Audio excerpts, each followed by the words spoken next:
Trump nagpahiwatig mga kapatid, natutuluyan na nilang tapusin ng Iran. Pag-usapan natin to mga tol, samahan ninyo ako. I'm just a young nigga chillin' on it. First time I seen ice was a Sa post mga kapatid ni US President Donald Trump. Eto, basahin na natin mga kapatid para hindi na sa akin manggagaling, no. Sabing ganon, I wonder what would happen, no? Sabi niya, iniisip niya kung ano kayang mangyayari if we finished off what's left of the Iranian terror state. Paano kaya mga kapatid kung tapusin na daw nila kung ano pa yung natitira dito sa Iranian terror state? And let the countries that use it, we don't be responsible for the so-called strait. No, mga kapatid, sabing ganon mga tol, at hayaan na lang daw niya yung ibang bansa na gumagamit at nakikinabang at hindi na daw nila responsibilidad etong strait. Kasi mga kapatid, sa mga hindi nakakaalam, no, siguro mga nasa 5% lang ng langis ng Amerika ang nanggagaling dito sa Strait of Hormuz. Technically talaga mga tol, hindi naman apektado etong Amerika pagdating sa langis dahil meron silang sarili mga tol. Mas malaki kinukuha nila sa ibang lugar kesa dito sa Strait of Hormuz. Do meron pa rin naman, pero mga nasa 5% pa lang. Kaya nila to pinoprotektahan is para protection na rin mga tol doon sa kanilang mga kaalyado. Pero since nga na wala namang tumugon doon sa kanyang mga kaalyado na magpadala ng mga warship dito sa Strait of Hormuz para mabuksan to, eto na ngayon yung sinasabi ni Donald Trump.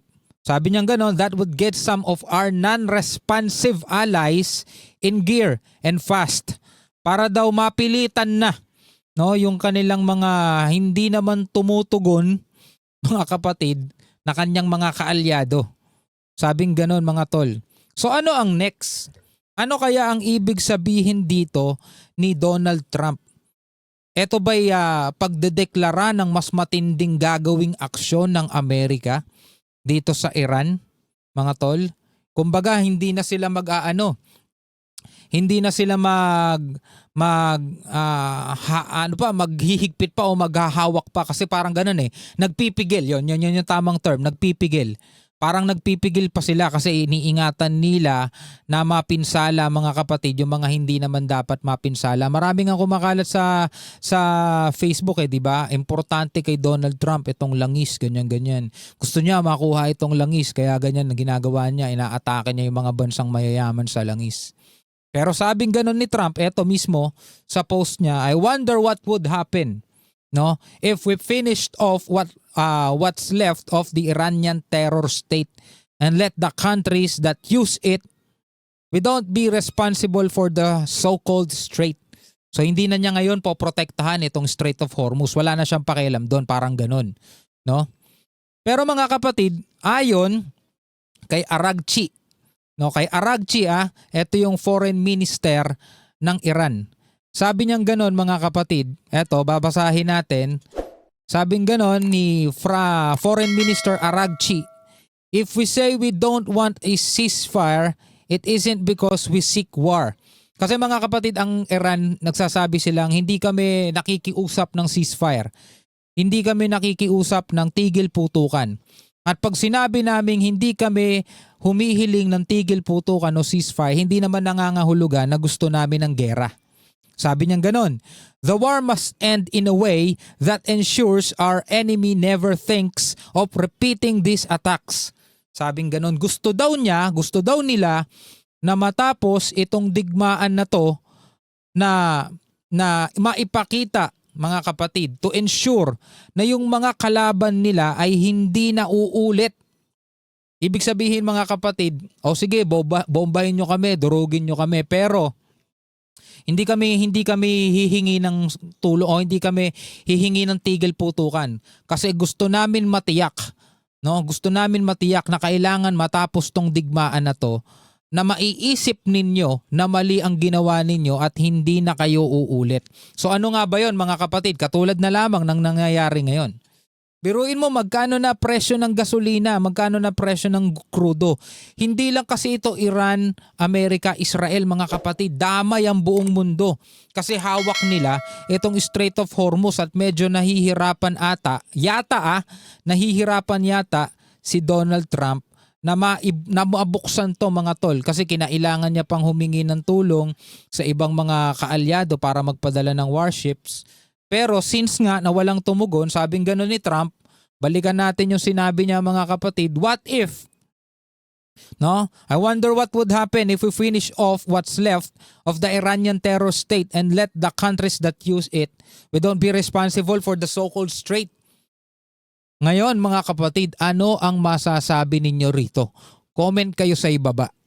Mga tol, nagbanta si US President Donald Trump na kukunin niya ang bansang Cuba, mga kapatid, no? Hindi pa man tapos ang nangyayaring gera dito sa Middle East. Meron ng target si Trump. Pag-usapan natin to mga kapatid. Ang Cuba ngayon ay nahaharap sa malalang krisis sa kuryente dahil sa oil embargo ng Estados Unidos. At nagbabala mga kapatid, no, si US President Donald Trump, no, sa gitna nangyayari ngayon dito sa Cuba, krisis nila sa kuryente, kukunin daw ni Trump etong Cuba. Ito, panoorin natin ang balita mula rito sa UNTV News mga tol.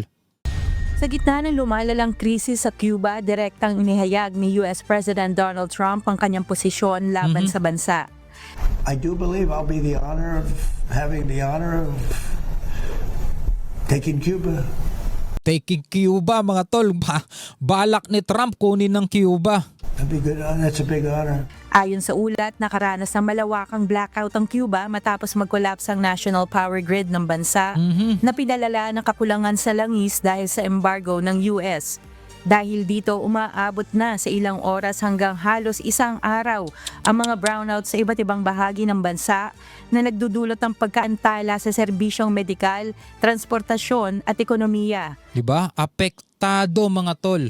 Transportation, sa medical, ekonomiya nitong bansang Cuba apektado dahil nga sa oil embargo ng Amerika.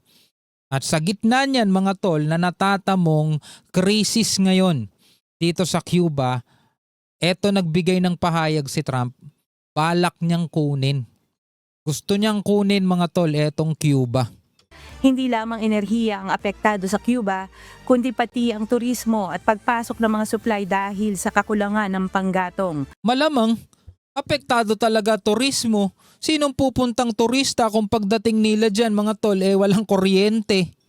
Diba? Napaka-importante nun mga tol sa panahon natin ngayon, lalong-lalo na hindi na tayo kasi nabubuhay sa dating panahon na talagang walang kuryente ngayon.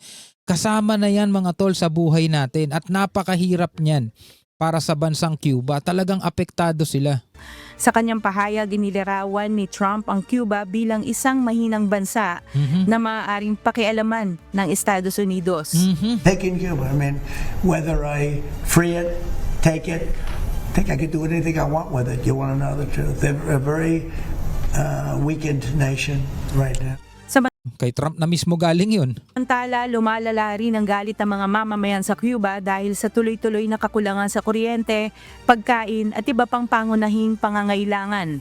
May mga ulat ng protesta at pagtutol habang ang pamahalaan ay nagsisikap na ibalik ang kuryente at ayusin ang ekonomiya sa gitna ng matinding pressure mula sa Estados Unidos. Wala, nahihirapan mga tol yung gobyerno nito kasi ang tindi ng pressure. 'Di ba? Merong oil embargo mula rito sa Amerika mga tol. Hirap na hirap ngayon yung kanilang gobyerno. Tapos dagdag mo pa kung paano mo ngayon kokontrolin yung iyong mga mamamayan na nagwawala na din. Sa kabila nito, nagsasagawa na rin ang pag-uusap ang Cuba at Estados Unidos. Bagamat nananatiling hindi tiyak kung magre-resulta ito sa isang kasunduan o mas lalong pagtindi ng tensyon sa pagitan ng dalawang bansa. Pero mga kapatid, nagsalita ang leader ng Cuba. Eto, mula pa rin to sa UNTV News. Sabing ganon, hindi sila magpapatinag sa mga banta ni US President Donald Trump. Naku po, eto mga kapatid sabi ng presidente ng Cuba. hindi ito matitinag sa mga tangkang panghihimasok ng Estados Unidos.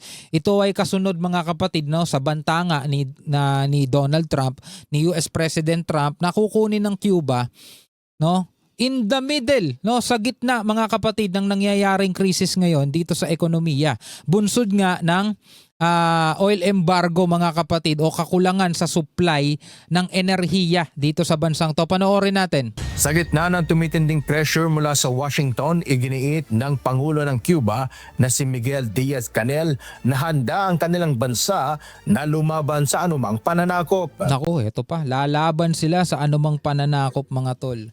'Di ba? Pag ganito ikaw na lang, hypothetically, 'di ba? Ikaw ang presidente. At ganito ang ginagawa sa iyo, for example. Lalaban ka pa ba? 'Di ba? O makikipag negosasyon ka na lang kasi mga tol, nakita na natin kung anong ginawa niya sa Venezuela, nakita na natin kung anong ginawa ng Amerika sa Iran, 'di ba? Ngayon yung bansa mo nahaharap sa krisis pagdating sa power supply. Tapos merong pagbabanta ang Amerika na kukunin ng bansa mo. Yar. Alam mo yung parang hindi ka na makatulog sa gabi, kakaisip kung anong paraan ang gagawin mo tapos nagwawala pa yung mga mamamayan mo. Siyempre, kailangan mo pa rin maging matapang, di ba? O sabi rito, mga kapatid, handa daw silang lumaban. Hypothetically, again, kung ikaw ang presidente ng Cuba, ano ang gagawin mo? Comment ka sa ibaba. Aniya handa ang Cuba na tapatan ang anumang agresyon na manggagaling sa labas ng kanilang bansa. Ako, yan po, handa daw silang tapatan ng anumang agresyon. So, ibig sabihin, kung magpapadala ng militar ang Estados Unidos para sa Cuba, handa daw nilang tapatan. Nahaharap ngayon ang Cuba sa krisis kasunod ng mahigpit na hagbang ng Estados Unidos laban dito gaya ng oil blockade na nakaapekto sa supply ng enerhiya ng isla. Yan na, alam na natin kung anong nangyayari ngayon sa Cuba. Pero ang sabi ng kanilang presidente, anuman daw ang agresyon, no, ay handa nilang tapatan. Again mga tol, hypothetical question, kung ikaw ang presidente ng Cuba, ano ang gagawin mo? Comment ka sa ibaba.